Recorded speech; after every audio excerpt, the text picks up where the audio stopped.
Like करा, subscribe करा, bell icon दाबायला विसरू नका. तर पाचगणी न्यूज.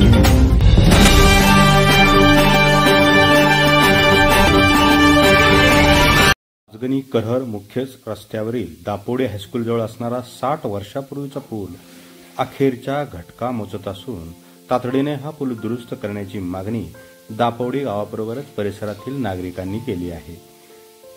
दापोडी गावच्या दत्तात्रय कळंबे महाराज विद्यालयाच्या शेजारीच मुख्य रस्त्यावर असणारा पूल हा स्वातंत्र्यानंतर कैलासची आमदार बाबासाहेब आखाडकर यांच्या काळात बांधला आहे.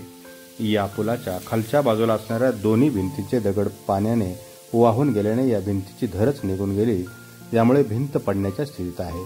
जुन्या काळातील काळ्या दगडी बांधकामात हा पूल आहे, तर पुलाच्या खालून असणाऱ्या लोखंडी सळ्या निघून गेल्याने पूल धोकादायक बनला आहे. याबाबत बांधकाम विभागाला कळवूनही याकडे अधिकारी कानाडोळा करीत आहेत. पाचगणीहून करहर, कुडाळ, पाचवड, साताऱ्याकडे जाणाऱ्या वाहनांची संख्या मोठ्या प्रमाणात आहे. तसेच शेजारी हायस्कूल असल्याने या ठिकाणी शालेय मुलांची वर्दळ मोठ्या प्रमाणात असते. संभाव्य धोका ओळखून या पुलाची दुरुस्ती करावी, अन्यथा मोडकळीस झालेला हा धोकादायक पूल नव्याने बांधावा अशी मागणी येथील नागरिक व प्रवाशांनी केली आहे. मी दापोडी गाव सदाशिव रांजणे दापोडी गावचा ग्रामस्थ आहे. तर हायस्कूलच्या जवळ एक पूल आहे, तो धोकादायक स्थितीत झालेला आहे. इथं मुलं वगैरे हे करतात, तर त्याची दुरुस्ती व्हावी अशी आमची मागणी आहे.